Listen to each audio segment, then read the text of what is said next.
20 की तरफ से ये मतदान किया गया। अच्छा, ये आपको हम इस वक्त एक एग्जिट पोल जो आया है एजेंसी की तरफ से, वो दर्शा रहा है कि 70 में से 37 सीटें बीजेपी को मिलती हुई दिखाई दे रही हैं।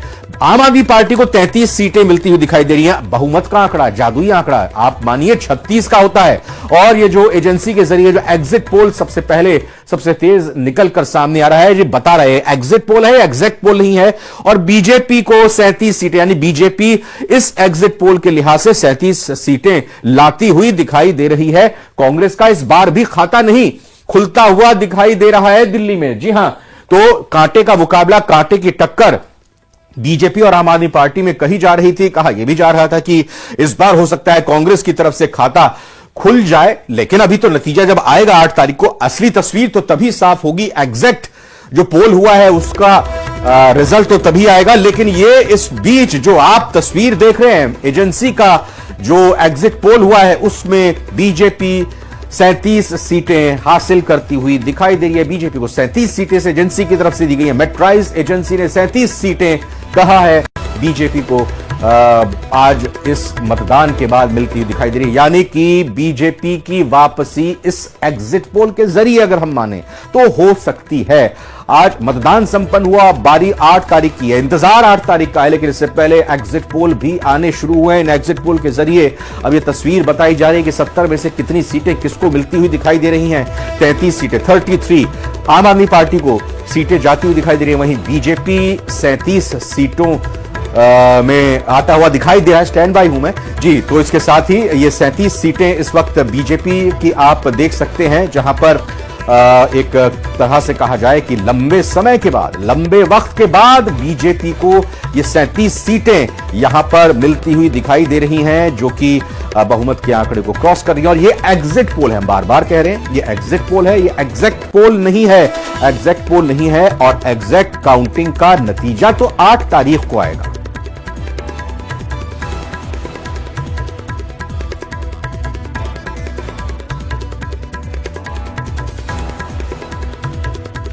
दो खास मेहमान आज के दिल्ली के चुनावों को लेकर और साथ ही साथ दिल्ली के चुनावों के बाद इस एग्जिट पोल को लेकर 8 तारीख को क्या तस्वीर रह सकती है, चर्चा करने के लिए हमारे साथ जुड़ चुके हैं हुदा जरीवाला जी। बहुत बहुत स्वागत। आई एम श्योर मैंने आपका नाम सही प्रोनाउंस किया। बिल्कुल, हुदा जरीवाला जी। जी, और हमारे साथ राजनीतिक विश्लेषक निरंजन पोद्दार जी भी मौजूद हैं। बहुत बहुत स्वागत निरंजन जी आपका। धन्यवाद। ये एग्जिट पोल जो आ रहे हैं हुदा जी, ये तो बीजेपी की लंबे समय के बाद वापसी दिखा रहे हैं, बहुमत मिलता हुआ दिखा रहे हैं। जी, सबसे पहले तो बहुत बहुत शुक्रिया मुझे अपने चैनल पे जोड़ने के लिए।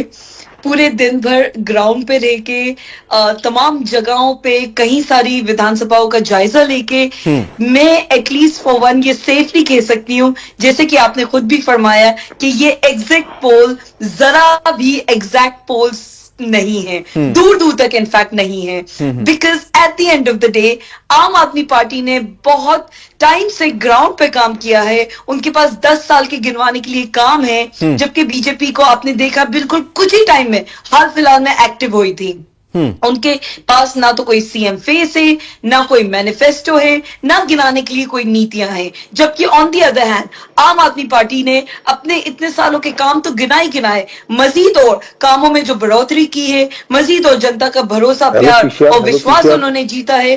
उस बेसिस पे आम आदमी पार्टी को एक बार फिर से भारी बहुमत में वोट्स मिलने वाले हैं। एक बार फिर दिल्ली में अरविंद केजरीवाल जी चौथी बार सीएम पद पे शपथ लेने वाले हैं 8 तारीख को। जहां तक भाजपा का सवाल है, तो मुश्किल से जो हमारा अनुमान है, कुछ चंद सीटें तो शायद उनको मिल जाएं, लेकिन बहुत आराम से, बहुत इजीली 55 to 60 भी क्रॉस हो सकता है। ये हम लोगों का जो अपना आम आदमी पार्टी, तो आम आदमी पार्टी को हुदा जी कितनी फिर सीटें मिल रही हैं? आपका एग्जिट पोल क्या कहता है? आप ग्राउंड पर गई हैं, आपने एक एक चीज को देखा है, क्या कहता है? इजीली 55 क्रॉस हो रहा है, 60 तक पहुंच सकता है। और अगर जनता का हमें इतना ज्यादा विश्वास मिल रहा है तो आराम से 60 क्रॉस। मैं रीजन पूछूंगा, लेकिन जरा निरंजन पोद्दार जैसे भी जान लेता हूं। देखिए थोड़ा और ब्रेकअप आया निकलकर, ये 32 से 37 की रेंज आम आदमी पार्टी के लिए एजेंसी का जो सर्वे है एग्जिट पोल का निरंजन जी, और 35 से 40 बीजेपी का, यानी बिल्कुल दोनों ही पार्टी इर्द गिर्द ही दिखाई दे रही है, लेकिन बीजेपी को थोड़ी बढ़त 35 से 40 में और 32 से 37 में आम आदमी पार्टी पीछे। देखिए रविंद्र जी, निश्चित रूप से जिस तरीके से दिल्ली विधानसभा का चुनाव हुआ है और पिछले एक महीने के अंदर आपने देखा होगा कि अरविंद केजरीवाल और आम आदमी पार्टी की जो तमाम जो टीम है या इनके जो थिंक टैंक है, वो लगातार जिस तरीके से गोल पोस्ट बदलते हुए दिखाई दे रहे थे। और ऐसी ऐसी बयानबाजी जो जिसको कहते हैं दूर दूर तक आदमी के सर के टकराएगी भी नहीं, सर के चिपकना तो अलग बात है। ऐसी ऐसी बयानबाजी जो ये लेकर के आ रहे थे, कहीं ना कहीं इससे पहले ही ये पूर्वानुमान हो चुका था कि इस बार जो है दिल्ली की फिजा बदली हुई है। और जिस तरीके से आपका मैट्रिक्स का जो आप एग्जिट पोल दिखा रहे हैं रविंद्र जी, देखिए मेरा अनुमान तो यह है कि भारतीय जनता पार्टी इससे बहुत ज्यादा बढ़िया करके निकलेगी। और उसका कारण तो कह रही है वो ग्राउंड पर गई है, अगर जनता का सपोर्ट रहा तो 60 प्लस भी हो जाएगा, 50 से ऊपर तो आराम से मानकर चल रही है आम आदमी पार्टी के फेवर में। देखिए रविंद्र जी, सबसे पहले तो एक चीज देखिए, 2015 का विधानसभा चुनाव देखिए या 2020 का विधानसभा चुनाव देखिए, जो अरविंद केजरीवाल जी स्वयं के मुंह से 70 की 70 सीटें कहा करते थे, वो अरविंद केजरीवाल लेकिन 67 सीटें कम होती हैं क्या? 70 में अगर 67 सीटें आई, 62 सीटें आई, कम होती हैं क्या सर? मैं दूसरी बात कह रहा हूं, वो अरविंद केजरीवाल जी स्वयं इस बार 55 सीटें अपने आप को दे रहे थे, यानी कि उन्होंने स्वयं से 15 सीटें घटा दी। तो आप ये मान के चलिए कि नहीं, अगर उस गणित को भी देखें, करना चालू कर नहीं, अगर उस गणित को भी देखें, 70 सीट तब कहते थे, 67 आई, 62-61 सीट आई, और फिर अगर 55 कह रहे हैं तो 2-4 कम होंगी उनके उस गणित के हिसाब से, उनके दावे के हिसाब से। ऐसा है रविंद्र जी, देखिए समय समय का फर्क है। मैं आपको बताना चाह रहा हूं किस तरीके से, जिस तरीके से 2015 के अंदर अरविंद केजरीवाल जी 49 दिन की सरकार चला करके आए, तो वो वैगनार में घूमना, मफलर लपेटना, और जिस तरीके से अरविंद केजरीवाल जी एक वो जो नायक फिल्म का जो हीरो था अनिल कपूर, उसका जिस तरीके से कॉपी करने का प्रयास करना, जनता क्या, मैं उस समय आम जनता की बात छोड़िए, जो राजनीतिक नायक फिल्म के हीरो अनिल कपूर लगते थे। मैं कंप्लीट कर दूं रविंद्र जी, 20 सेकंड और दीजिएगा। मेरी बात छोड़िए, जो अरविंद केजरीवाल जी के जो गुरु हैं अन्ना हजारे, उनके साथ वाले प्रशांत भूषण, शांति भूषण, कुमार विश्वास, किरण बेदी, इतनी बड़ी संख्या ऐसे लोग जब इनसे जब आप समझ लीजिए बेवकूफ बन गए थे, तो दिल्ली की आम जनता का तो बेचारी का साथी क्या है? होगा जी, देखिए निरंजन जी का यह कहना है कि अनिल कपूर वाली भूमिका में दिखाई देने की कोशिश करते थे 2015 में नायक फिल्म के, और अब आते आते जब पद छोड़ा उन्होंने, ये मैं कह रहा हूं, वो अमरीश पुरी, नायक फिल्म के अमरीश पुरी वाले मुख्यमंत्री बन गए, और शीश महल ले डूबेगा। फकीर आदमी हूँ, झोला उठा के चल लूंगा, ये तो खैर मोदी जी भी कहते हैं। आवाज नहीं आ रही इनकी। पिछले 10 साल के हम रेवड़ियों की, जो बीजेपी रेवड़ी जिसे कहता है, वो काम गिनाने के अलावा जो फ्री बिजली, पानी, शिक्षा, स्वास्थ्य, महिलाओं को बस, बुजुर्गों की तीरथ, आवाज आ रही है निरंजन जी अब आपको? उसके अलावा मैं कुछ 2-4 आंकड़े, बस आप मुझे 1 मिनट दीजिए। Please carry on. 38 flyovers, 10,000 kilometre से ज्यादा नई सड़कें, 450 किलोमीटर की मेट्रो लाइन में बढ़ोतरी, 22,700 new classrooms, 4,800 water lines, 4 lakh street lights, 3 lakh. Ma'am ये तो फिर लिस्ट बहुत लंबी हो जाएगी, लेकिन ये बताइए फिर ये आम आदमी पार्टी के नेता ये क्यों कहते रहते हैं कि हमें तो काम ही नहीं करने देती बीजेपी, हमें तो एलजी ने काम नहीं करने दिया। आप कह रहे हैं इतनी लिस्ट बिना काम किए। एलजी से लड़ झगड़ के, एलजी से अपने काम करवाना आम आदमी पार्टी को आता है। अगर कोई सरकार सही में भाजपा के सामने खड़े रह के आंख में आंख डाल के अगर काम, अच्छा प्यार मोहब्बत से नहीं, लड़ झगड़ के काम कराना आता है। बिल्कुल काम हुए नहीं है। आप बताइए दिल्ली में काम हुए नहीं है। आप किसी सरकारी स्कूल में चले जाएं, ओपन चैलेंज है अरविंद जी का, किसी भी स्कूल में आप जाके देख ले, सरकारी स्कूल में आपको कोई कमी नहीं नजर आएगी। काम के बेसिस पे उस शख्स ने वोट मांगा है। एक अकेला सीएम जो सीएम के पद से उतरने की हिम्मत रखता है ये बोल के कि जनता मुझे फिर से आशीर्वाद देगी तो फिर मैं सीएम पद पे बैठूंगा। निरंजन जी, काम के दम पर आम आदमी पार्टी की सरकार आ रही है।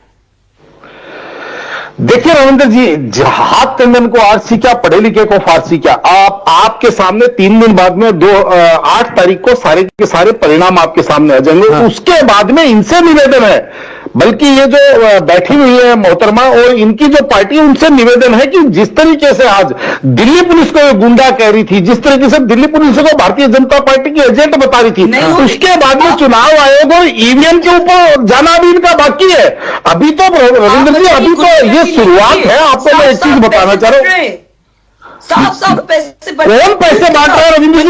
ये तो सरेआम दिख रहा है ना।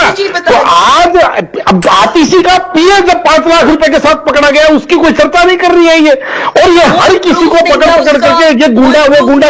अरे भाई आप रविंद्र जी आप एक चीज समझिए कि कहा जो देखिए, चले थे हरि भजन को होटल लगे कपास। अभी मैंने आपको क्या कहा कि एक शुरुआत हुई कि हम जन लोकपाल लेकर के आएंगे, और वो जन लोकपाल ऐसा हुआ कि आज की तारीख में मतलब दिल्ली के मुख्यमंत्री तिहाड़ी मुख्यमंत्री कहलाए जाते हैं। तो आप मुझे एक बात बताइए कि जो यू टर्न लेना है, भाजपा की करप्शन के बाद एमसीडी भी आम आदमी पार्टी के पास है।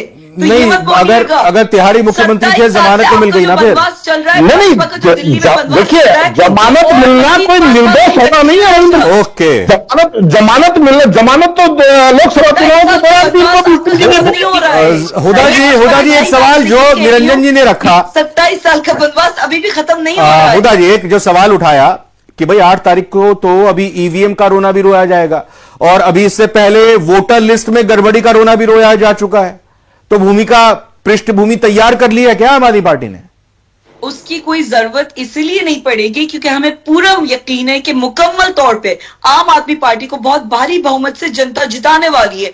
8 तारीख का हमें भी बेसब्री से इंतजार है। अगर थोड़ा सा 19-20 हो गया तो ईवीएम की तो कोई गड़बड़ी नहीं होगी, इस पर तो ठीकरा नहीं फोड़ा जाएगा। देखिए एक बात मैम, रिजल्ट में तो कुछ नहीं हो सकता है।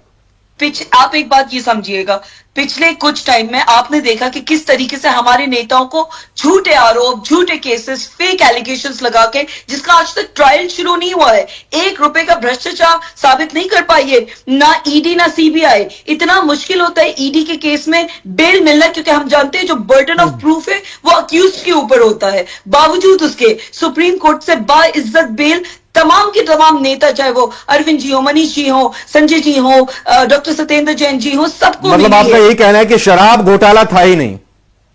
साबित करके दिखाइए। अगर पैसा है, अगर घोटाला हुआ, कहां है वो पैसा? ये तो आप कह के नहीं बच सकते ना कि गोवा चुनाव में पैसा यूज हो गया। आप अगर भ्रष्टाचार निरंजन जी, वोटर भी देखिए सयाना है, समझदार है, वो चीजों को जानता है। इससे पहले भी हमने देखा कि 7 की 7 सीटें दिल्ली में लोकसभा चुनाव में प्रधानमंत्री नरेंद्र मोदी को प्रधानमंत्री बनाने के लिए दी गई, लेकिन पिछले ही 2 चुनाव में बीजेपी को विधानसभा में मुंह की खानी पड़ी। आम आदमी पार्टी को, अरविंद केजरीवाल को यहां पर बहुमत मिला। लेकिन इस बार के चुनाव में क्या जो एलिगेशन लगाए गए, जो आम आदमी पार्टी के नेताओं को जेल भेजा गया, क्या इसका लग रहा है आपको सहानुभूति इनकी मिलेगी, या फिर ये एक्सपोज हो गए हैं और इस लिहाज से मुंह की खानी पड़ेगी आम आदमी पार्टी को?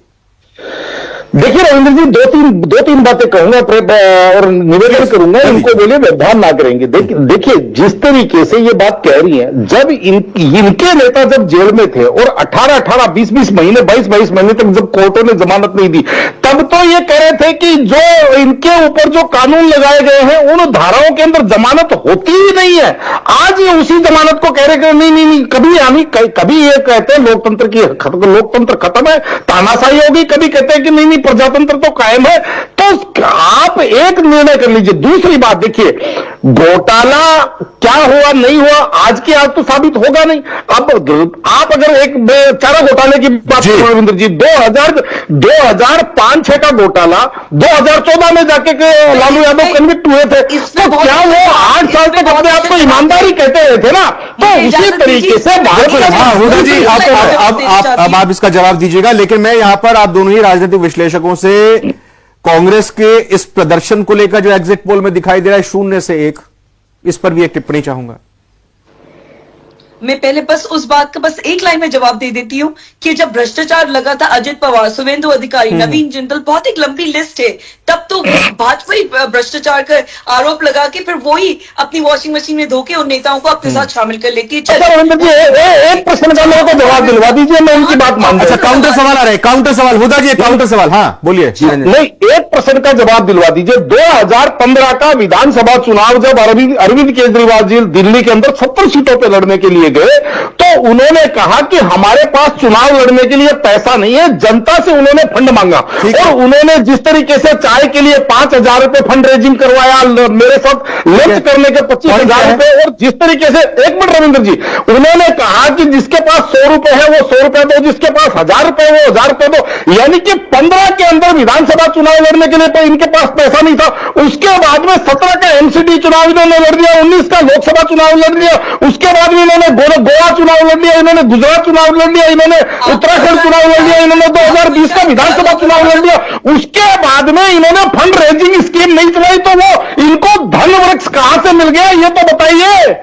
वो धन वृक्ष कहां से मिल गया आपको? वो मिलिट्री कहां से बन गई जो 2015 में आपके पास नहीं थी? 2015 के बाद में लगातार जवाब ले रहे हैं। हुआ हुदा जी, आप मुझे ये बताइए कि अभी भी पब्लिक फंड रेजिंग के लिए खुद आतिशी जी जो सिटिंग चीफ मिनिस्टर हैं दिल्ली की फिलहाल के लिए, उन्होंने अपने चुनाव के लिए फंड रेजिंग की अपील करी थी। फंड रेजिंग की अपील इस दफा भी हुई है। हमारे जो दिल्ली में सारे के सारे जितने विधायक बने उसमें कई सारे ऐसे विधायक है जो कोई बहुत आम घराने से, एक बहुत ही आम से कोई प्रोफेशन का हिस्सा थे, वो एक पब्लिक का, आपके हमारी तरह वो जनता के ही लोग थे, कोई नेता फैमिली, कोई पॉलिटिकल बैकग्राउंड से, कोई करोड़ों का वो संपत्ति लेके, जायदाद लेके नहीं बैठे थे। आम आदमी पार्टी की खासियत ही तो ये है कि सबसे ज्यादा जो लोगों के काम आने वाले सोशल एक्टिविज्म में जो लोग हैं, जो पढ़े लिखे लोग। अच्छा, एक और एजेंसी का सर, पी मार्क एजेंसी, हुदा जी और निरंजन जी, आम आदमी पार्टी 21 से 31, ये बहुत लंबा गैप लेके चल रहे हैं, मार्जिन 10 सीटों का बीजेपी के लिए भी। बीजेपी का 39 से 49, 39 से 49 की रेंज। और आप ये देखिएगा 8 तारीख को जिस तरीके से हमने देखा है कि ट्रेंड है कि ये सारे जो एग्जिट पोल्स के जो ओनर्स है वो चैनल पे बैठ के किस तरह से रोना धोना भी करने लगते हैं। अब तो ये भी ट्रेंड बन चुका है। आप देखिए 8 तारीख को ये सब भी होने वाला है। निरंजन जी, एक कमेंट इस पर भी जल्दी से, ये जो और पीछे कर दिया इस एजेंसी ने, पी मार्क ने, आम आदमी पार्टी। रविंद्र जी, इसके ऊपर कमेंट बाद में, पहले इन्होंने जो आतिशी जी का जो फंड रेजिंग का आज इस बार भी ड्रामा चला उसकी पोल खोलता हूं। 58 लाख रुपए की उनके पास एफडी है। उन्होंने जो उन्होंने हल्फनामा दायर किया है चुनाव आयोग में, उसमें 58 लाख रुपए की एफडी बताई है। जिस व्यक्ति के पास 58 लाख रुपए की एफडी है वो जनता से कह रहा है मेरे पास पैसा नहीं है चुनाव लड़ने के लिए, लड़ेगा क्या? ये कॉन्स्टिट्यूशनल है, ठीक है। अच्छा, ये चर्चा जोरदार है और भी एजेंसीज के आने वाले हैं।